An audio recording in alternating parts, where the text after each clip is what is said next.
parole aux associations.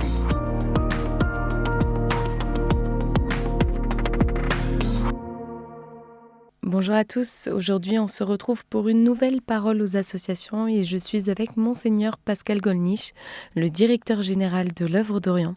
Monseigneur Pascal Gollnisch, bonjour, vous avez un message à nous faire passer, on vous écoute.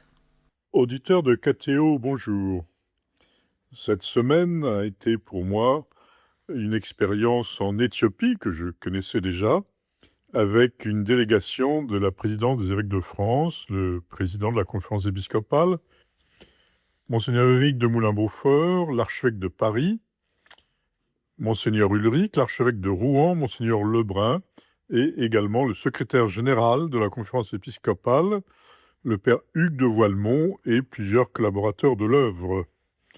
Nous avons donc rencontré cette église éthiopienne, qui est à la fois pour une partie latine, pour une autre partie orientale. C'est pour cela que l'œuvre d'Orient y agit. Et nous avons été témoins du magnifique dynamisme apostolique missionnaire de cette église.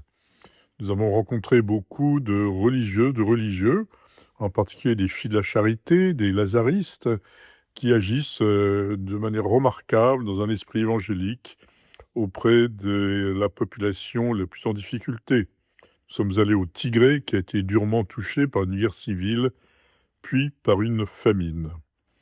C'est en échangeant avec la conférence épiscopale d'Éthiopie que nous avons appris le décès du pape François. Évidemment, cela nous a profondément touchés.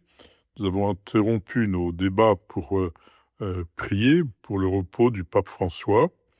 Et cela a habité toute notre semaine. Nous rappelons, si c'était nécessaire, que l'Église catholique, elle est vraiment universelle, et celui que nous pleurons en France est aussi celui que nous pleurons en Éthiopie ou dans d'autres parties du monde.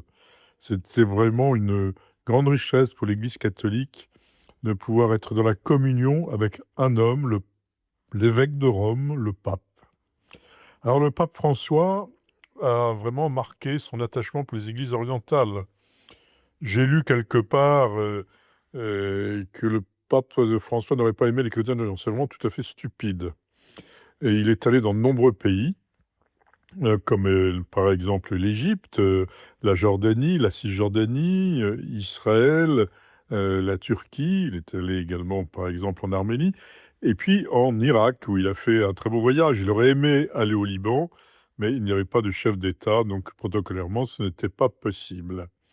Voilà, il a marqué son intérêt pour les chrétiens d'Orient, il est allé à leur rencontre, à leur écoute, et nous nous en étions réjouis. Alors nous continuerons tous à prier pour le repos du pape François.